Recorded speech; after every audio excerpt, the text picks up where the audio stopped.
कहानी की शुरुआत में हमें एक बार को दिखाया जाता है जहां लोग मजे से ड्रिंक कर रहे होते हैं। इसी बार में सर्जियो नाम का एक आदमी आता है। जिस टाइम सर्जियो बार का दरवाजा खोलकर अंदर आता है, ठीक उसी टाइम पर एक आदमी बार से बाहर निकलता है। जैसे ही वो आदमी बाहर जाता है, उसे कोई सर में गोली मार देता है और उसकी मौत हो जाती है। ये देखकर लोगों में भगदड़ मच जाती है। आसपास के सभी लोग वहां से भाग जाते हैं। किसी को कुछ नहीं पता कि गोली किसने और कहां से चलाई। कुछ ही देर में सड़कों पर सन्नाटा छा जाता है। बार के अंदर मौजूद सभी लोग दरवाजे के पास खड़े होकर डेड बॉडी को देखते हैं, लेकिन डर के मारे कोई भी उस मरे हुए आदमी के पास नहीं जाता। उन्हें समझ नहीं आता कि अब उन्हें क्या करना चाहिए। उसी वक्त एक आदमी पुलिस को कॉल करने की कोशिश करता है, लेकिन उसके फोन में नेटवर्क नहीं आता। और जब बाकी लोग भी अपने मोबाइल में नेटवर्क चेक करते हैं तो उनके मोबाइल में भी नेटवर्क नहीं आ रहा होता, जैसे किसी ने जैमर लगा दिया हो। ये देखकर वे लोग और भी ज्यादा डर जाते हैं। तभी इस बार का क्लीनर डिसाइड करता है कि वो उस मरे हुए आदमी के पास जाएगा, लेकिन जैसे ही वो डेड बॉडी के पास आता है तभी उसे भी कोई शूट कर देता है। यह देखकर बार के अंदर मौजूद सभी लोगों की सांसें गले में अटक जाती हैं और डर के मारे जमीन पर लेट जाते हैं ताकि स्नाइपर उन्हें शूट न कर सके। सभी को एक बात समझ आ जाती है कि बार से बाहर जाने का मतलब अपनी मौत को बुलाना है। वे लोग टीवी ऑन करते हैं ताकि उन्हें पता चल सके कि आखिर यहाँ क्या चल रहा है, लेकिन इस हादसे के बारे में टीवी पर कोई खबर नहीं चल रही होती। वो लोग परेशान हो जाते हैं कि मैड्रिड जैसे बड़े शहर के बीचों बीच 2 लोगों को सड़क पर गोली मार दी गई, लेकिन इसके बारे में टीवी पर कुछ भी नहीं दिखाया जा रहा। जैसे ही उनकी नजर बाहर जाती है तो वहाँ से दोनों लाशें गायब हो चुकी होती हैं और साथ ही उनका खून भी वहाँ से साफ कर दिया गया होता है। सभी को कुछ समझ नहीं आता कि यहाँ क्या हो रहा है। तभी सीटूर कहता है कि मुझे लगता है कि किसी ने हम सबको किडनैप कर लिया है और वो चाहता है कि हम में से कोई भी यहाँ से बाहर ना निकले। तब सर्जियो कहता है कि हो सकता है हम में से कोई एक आतंकवादी हो जिसके पास कोई बॉम्ब हो और सरकार उसे पकड़कर मारना चाहती हो ताकि वो यहाँ से बाहर जाकर पब्लिक प्लेस में ब्लास्ट न कर सके। ये सुनकर एक आदमी जिसका नाम नाचो है, वो चुपके से अपने पैर से एक ब्लैक कलर के बैग को छुपा देता है। ऐसा करते हुए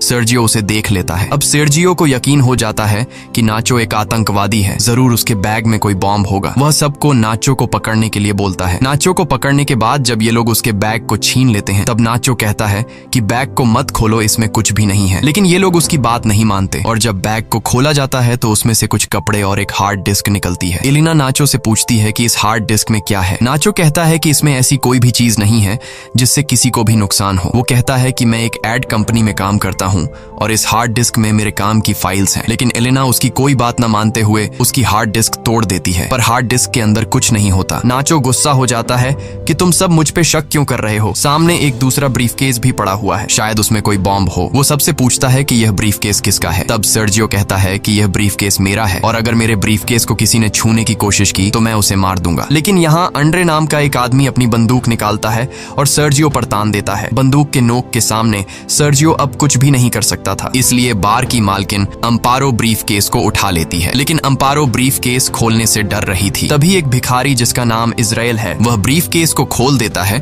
और ब्रीफकेस के अंदर से सारा लेडीज का सामान बाहर निकलता है। सर्जियो कहता है कि मुझे यह सब बेचना पड़ता है और लोगों को मेरे इस काम के बारे में बताने में मुझे शर्म आती है। इससे पहले कि कोई कुछ समझ पाता, उसी वक्त उन्हें बाथरूम से एक अजीब सी आवाज आती है। जब ये लोग वॉशरूम का दरवाजा खोलने की कोशिश करते हैं तो दरवाजा अंदर से लॉक होता है। ये लोग किसी तरह दरवाजा खोलकर बाथरूम में जाते हैं और देखते हैं कि वहाँ पर एक मोटा आदमी पड़ा हुआ है जो कि बेहोश है। दरअसल कहानी की शुरुआत में ये आदमी खांसते खांसते इस वॉशरूम में आया था और तब से वो यहीं पर बेहोश पड़ा है। इस आदमी के पास एक इंजेक्शन भी पड़ा होता है। ये लोग इससे एक नशेड़ी समझकर वहीं पर छोड़ देते हैं। तभी इन लोगों को बाहर से गाड़ियों की आवाज आती है। जैसे ही ये लोग बाहर के गेट के पास जाते हैं तो ये देखते हैं कि बाहर बहुत सारे आर्मी ऑफिसर्स आए हैं जिनके चेहरों पर मास्क लगा हुआ है। आर्मी सोल्जर्स को देखकर ये लोग बहुत खुश हो जाते हैं और मदद के लिए पुकारने लगते हैं। ये सोल्जर्स वहाँ पर बहुत सारे टायर्स का ढेर बनाते हैं और उन टायर्स को जलाकर वहाँ से चले जाते हैं। हालांकि सभी को लग रहा था कि ये हमारी मदद करने आए हैं, लेकिन वो इनकी मदद नहीं करते और वहाँ से चले जाते हैं। कुछ देर बाद टीवी पर न्यूज दिखाई जाती है कि सिटी के एक बहुत बड़े हिस्से में आग लग गई है, इसीलिए उस जगह को सील कर दिया गया है और उस जगह पर अब कोई भी नहीं जा सकता। बार में फंसे लोगों को कुछ समझ नहीं आता कि सरकार झूठ क्यों बोल रही है। ये आग सरकार ने खुद लगाई है, उन्होंने हमें देख भी लिया फिर भी हमें नहीं ले जा रहे। तभी वो आदमी जो बाथरूम के अंदर बेहोश था वो अचानक सबके सामने आ जाता है। उसकी पूरी बॉडी बुरी तरह से फूल गई होती है, साथ ही उसकी आंखें भी सफेद लाइट की तरह चमक रही होती हैं। वो आदमी कहता है कि मेरे पास मत आना और मुझे छूने की कोशिश बिल्कुल भी मत करना। ये कहकर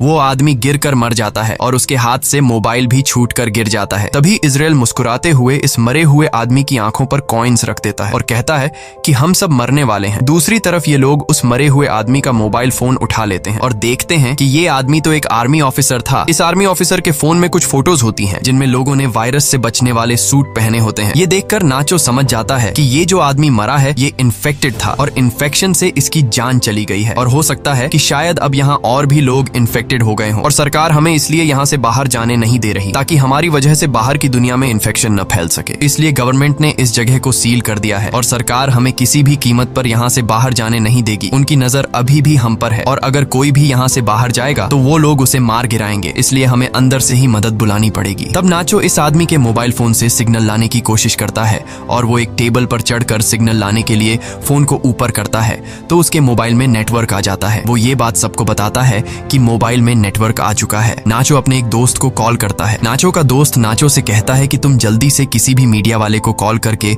उसे सब कुछ बता दो। लेकिन तभी सेटर भी फोन पर बात करने के लिए टेबल पर चढ़ जाता है और नाचो से मोबाइल छीनकर मदद के लिए चिल्लाने लगता है। लेकिन तभी टेबल पर ज्यादा लोड आने की वजह से टेबल टूट जाता है और उनका कनेक्शन कट जाता है। तब एंड्री दोबारा सिग्नल लाने के लिए नाचो से फोन मांगता है, लेकिन बार की मालकिन अम्पारो उसे रोक देती है और कहती है कि इस फोन को मत छूना क्योंकि ये फोन उस इन्फेक्टेड आदमी का है जो इन्फेक्शन की वजह से मर गया है। ये फोन भी इन्फेक्टेड है और अगर तुमने इस मोबाइल को छू लिया तो तुम भी इन्फेक्टेड हो जाओगे। सर्जियो और एंड्री को बार की मालकिन की ये बात बिल्कुल सही लगती है। अब इसका मतलब नाचो और जिस किसी ने भी इस मोबाइल को या इस आदमी को छू लिया है वो सब के सब इन्फेक्टेड हैं और ऐसा करने वाले इनमें से 5 लोग हैं। अब ये तीनों एक साइड पर खड़े हो जाते हैं और मोबाइल और उस डेड बॉडी को छूने वाले 5 लोग दूसरी साइड पर खड़े हो जाते हैं। तब एलेना कहती है कि हमें पागलपंती नहीं करनी चाहिए। घंटों से हम एक दूसरे के साथ हैं, अगर हमें इन्फेक्टेड होना होता तो अब तक हम इन्फेक्टेड हो जाते। लेकिन एंड्री अपनी बंदूक निकालकर एलेना से कहता है कि मुझसे दूर रहो नहीं तो मैं तुम्हें मार दूंगा। इसके बाद बार की मालकिन सर्जियो और एंड्री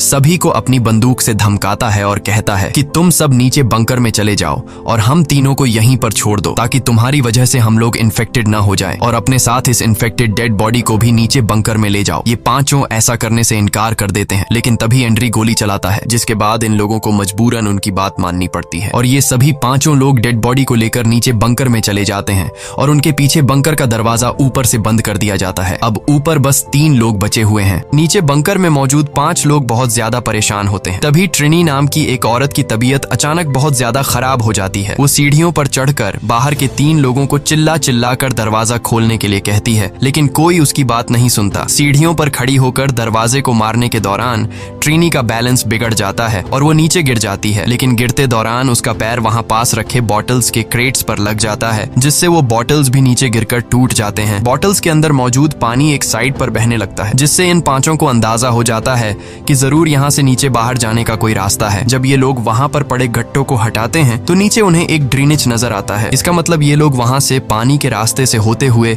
वहाँ से बाहर निकल सकते हैं। अब ये लोग सोचते हैं कि यहाँ से बाहर जाएगा कौन। तभी इजराइल ड्रेनेज के जाली को हटा देता है और वो ड्रेनेज के अंदर से होकर यहाँ से बाहर निकलने का फैसला करता है, लेकिन इस ड्रेनेज का रास्ता बहुत तंग था, इसलिए इजराइल अपनी पूरी बॉडी पर ऑयल लगाता है और इस ड्रेनेज से नीचे जाने की कोशिश करता है, लेकिन ड्रेनेज का छेद बहुत ही छोटा था जिससे वो नीचे नहीं जा पा रहा था और इजराइल छेद में फंस जाता है। तभी अचानक इन लोगों को गोलियों के चलने की आवाज आती है और उन्हें ऊपर मौजूद 3 लोगों की चिल्लाने की आवाजें आती हैं। आवाजें सुनकर ये लोग बहुत ज्यादा घबरा जाते हैं। फिर उन्हें ऊपर बार में धुआं दिखाई देता है जिसे देखकर ये लोग समझ जाते हैं कि ऊपर जो 3 लोग थे उन्हें किसी ने मारकर पूरे बार को आग लगा दी है। तब ट्रिनी ऊपर लोगों की स्थिति देखने के लिए ऊपर जाकर बंकर के दरवाजे को खोलने की कोशिश करती है, लेकिन बंकर का दरवाजा बहुत ज्यादा गर्म होता है, इसलिए ट्रिनी के छूते ही उसके हाथ जल जाते हैं और वो चिल्ला पड़ती है, जिसके बाद ये लोग ट्रिनी के हाथों पर पट्टी कर देते हैं जिससे ट्रिनी को थोड़ा सुकून मिल जाता है। वहीं दूसरी तरफ इजराइल अभी भी बुरी तरह से ड्रेनेज में फंसा हुआ होता है। अब वो लोग सब एक साथ मिलकर इजराइल को ड्रेनेज से बाहर निकालते हैं। इसके बाद ये लोग नीचे बैठकर चुपचाप इंतजार करते हैं जब तक ऊपर का मामला शांत न हो जाए। कुछ घंटों बाद आग पूरी तरह से बुझ जाती है और वो लोग ऊपर बार में आने का फैसला करते हैं। ऊपर बार में आने के बाद वो देखते हैं कि बार पूरी तरह से जलकर राख हो चुका है। तभी ये लोग देखते हैं कि कुछ लोग बाहर से इस जगह को बुरी तरह से सील कर रहे हैं। यहाँ एलेना कहती है कि मैं मदद मांगने जा रही हूँ, लेकिन नाचो उसे ऐसा करने से मना कर देता है। वो कहता है कि अगर उन लोगों ने तुम्हें देखा तो वो तुम्हें मार देंगे, इसलिए हमारा फायदा इसमें है कि हम लोग यहाँ पर कुछ दिनों के लिए छिपे रहें और जब ये सारा मामला शांत हो जाए तब हम लोग एक एक करके चुपचाप यहाँ से निकल जाएंगे। नाचो की ये बात सबको सही लगती है। ये लोग बड़ी खामोशी से चुपचाप सब कुछ देखते रहते हैं, क्योंकि अगर किसी को भी पता लग गया कि अंदर अभी भी 5 लोग जिंदा हैं तो इन सबको भी मार दिया जाएगा। तभी यहाँ मोबाइल बजना शुरू हो जाता है। लेकिन अच्छी बात ये थी कि बाहर जो लोग उस जगह को सील कर रहे थे वो लोग वहाँ से जा चुके थे और जिस मोबाइल पर मैसेजेस आ रहे थे वो उस इन्फेक्टेड आदमी का था जो एक आर्मी ऑफिसर था। एलिना उसका फोन उठा लेती है और उसकी व्हाट्सएप चैट्स पढ़ना शुरू कर देती है, जिसमें एक आदमी उस आर्मी ऑफिसर से पूछता है कि क्या वैक्सीन लेने से तुम्हारी तबीयत ठीक हो गई है। उस आदमी ने जवाब दिया, नहीं, मेरी तबीयत बहुत खराब है और मैं किसी बार के वॉशरूम में छिपा हुआ हूँ, तुम मेरे पास आने की कोशिश मत करना। अब एलेना उसकी पुरानी चैट्स पढ़ती है जिसमें उस मरे हुए आदमी ने लिखा होता है कि मेरे पास अभी 4 और इंजेक्शन बचे हैं। ये लोग समझ जाते हैं कि उसके पास जो इंजेक्शन है वही इस वायरस की वैक्सीन है। ये पढ़कर सब लोग खुश हो जाते हैं कि ये वैक्सीन काम कर सकती है, लेकिन फिर भी उनके मन में एक डाउट आता है कि अगर उस आदमी ने वैक्सीन ली थी तो उसकी मौत कैसे हो गई। तब ये लोग उस आदमी की ओर पुरानी चैट्स पढ़ने लगते हैं और उन्हें पता लगता है कि वो आदमी कई दिन पहले से बीमार था, इसलिए वैक्सीन इंजेक्शन ने उस पर असर नहीं दिखाया और वो मारा गया। इसके बाद अचानक उस फोन पर किसी का कॉल आता है, पर उससे पहले कि नाचो उसे उठा पाता, मोबाइल की बैटरी डेड हो जाती है। अब ये लोग किसी न किसी तरह से मोबाइल को चार्ज करने की कोशिश करते हैं।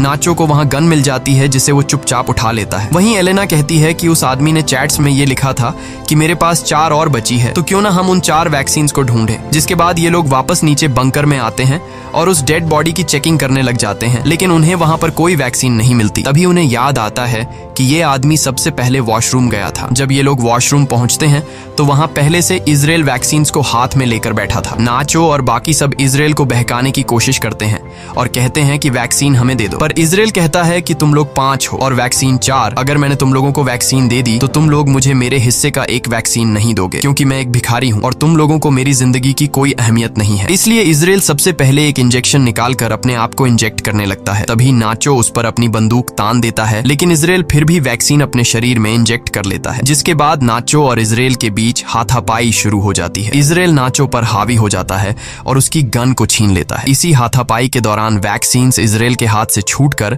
नीचे बंकर में गिर जाती है। ट्रिनी जल्दी से बंकर में जाकर वैक्सीन को उठा लेती है। वैक्सीन को हाथों में लेकर वो बहुत खुश होती है, लेकिन उसके हाथ पर पटिया होने की वजह से वह वैक्सीन को सही से पकड़ नहीं पाती और तभी उसके हाथ से वैक्सीन छूट जाती है और नीचे नाले में गिर जाती है। अब ये लोग दोबारा परेशान हो जाते हैं और सोचते हैं कि हम में से किसी न किसी को तो नीचे जाना पड़ेगा। इन सब में से एलेना सबसे पतली होती है, इसलिए ये लोग उससे पूछते हैं कि क्या तुम अंदर जाकर उन वैक्सीन को ला सकती हो। पहले तो एलेना मना कर देती है, लेकिन फिर बाद में वह मान जाती है। जिसके बाद एलेना की बॉडी पर ऑयल लगाया जाता है और उसे उस छोटे से छेद के अंदर जबरदस्ती धकेलने लगते हैं। बड़ी ही मशक्कत के बाद वो नीचे नाले में गिर जाती है। काफी देर तक नाले के पानी में ढूंढने के बाद आखिरकार एलेना को वैक्सीन मिल जाती है और वह पानी से बाहर आ जाती है। तभी नाचो एलेना की तरफ नीचे एक तार फेंकता है और नाचो उससे कहता है कि तुम वैक्सीन को इस तार से बांध लो और फिर मैं इन वैक्सीन को ऊपर ले आऊंगा। लेकिन एलेना साफ साफ मना कर देती है, क्योंकि वो जानती है ऊपर 3 लोग हैं और वैक्सीन भी सिर्फ 3 ही बची है। वह कहती है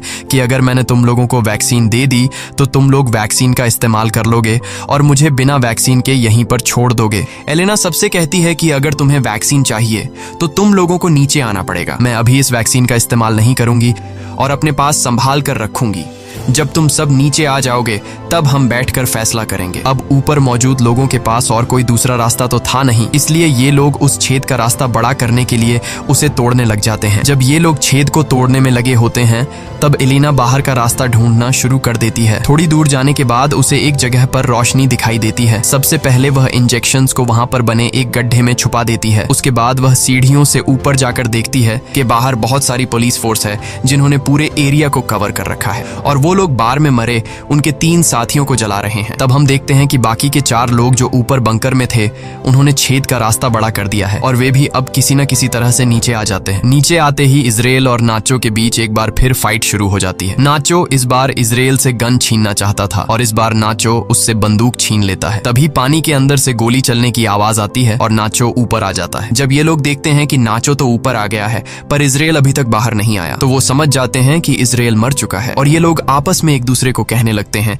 कि नाचो ने इजराइल को मार डाला। लेकिन नाचो कहता है कि उसने इजराइल को नहीं मारा बल्कि इजराइल कहीं पर तैर कर चला गया। पर ये लोग नाचो की बात पर यकीन नहीं करते क्योंकि उन्हें समझ आ जाता है कि नाचो हमसे अपना गुनाह छुपा रहा है। ये लोग नाचो को गन फेंकने के लिए कहते हैं पर नाचो मना कर देता है। अब नाचो पहले तो बहुत ही प्यार से एलेना से पूछता है कि वैक्सीन कहाँ है, लेकिन जब एलेना नहीं बताती तो नाचो सीतुर को गन पॉइंट पर ले लेता है और एलेना को वैक्सीन देने के लिए कहता है। अब यहाँ नाचो कहता है कि हमारे पास 3 वैक्सीन है और अगर मैं सीतुर को मार दूं तो हम आसानी से एक दूसरे के साथ वैक्सीन बांट लेंगे। लेकिन एलेना ऐसा करने से मना कर देती है। वो कहती है कि सीतुर को मत मारना, मैं तुम्हें वैक्सीन देने के लिए तैयार हूँ। इसके बाद एलेना इनको बाहर की तरफ ले जाती है जहाँ उसने वैक्सीन छिपा रखी थी। धीरे धीरे ये लोग आगे बढ़ते रहते हैं। नाचो और एलेना आगे चलते हैं जबकि सीतुर और ट्रिनी उनके पीछे चलते हैं। तभी सीतुर पानी में गिर जाता है और ट्रिनी जैसे तैसे करके अपनी जान पर खेल कर सीतुर को बचा लेती है। ट्रिनी यहाँ सबसे कहती है कि हम चारों में से एक ना एक को तो वैसे भी मरना है। मैं तुम लोगों में से उम्र में सबसे बड़ी हूँ और मैं अपनी जिंदगी जी चुकी हूँ, इसलिए वो नाचो से कहती है कि तुम मुझे गोली मार दो ताकि तुम सब आसानी से एक दूसरे के साथ वैक्सीन बांट सको और तुम्हारी जान बच जाए। काफी देर तक सोचने के बाद नाचो ट्रिनी पर बंदूक तान देता है लेकिन वो गोली नहीं चला पाता, जिसके बाद ट्रिनी नाचो से गन लेकर यहाँ से थोड़ी दूर जाकर अपने आप को गोली मार लेती है। अब सिर्फ 3 लोग बचे थे और उनके पास इंजेक्शन भी 3 ही थे, इसलिए सब एक एक इंजेक्शन ले लेते हैं। इसी बीच उन लोगों को उस जगह से आवाजें आने लगती हैं जहां पर ट्रिनी ने खुद को मार डाला था। ये लोग जब उस जगह पर जाते हैं तो देखते हैं कि ट्रिनी की आंखों पर किसी ने कॉइन्स रखे हैं और ये देखकर ये लोग समझ जाते हैं कि ये काम किसी और का नहीं बल्कि इजराइल का है, क्योंकि इजराइल ऐसा करता है। और तभी पीछे से इजराइल सीतुर पर हमला करके उसे जान से मार देता है। इजराइल बहुत ज्यादा गुस्से में था और वह नाचो और एलेना की जान के पीछे पड़ जाता है। तभी नाचो और एलेना को सामने सीढ़ियां दिखाई देती हैं। ये दोनों तेजी से सीढ़ियों की तरफ भागते हैं और इजराइल से खुद को बचाने के लिए सीढ़ियों पर चढ़ने लगते हैं। पर तभी एलेना के पास जो इंजेक्शन होता है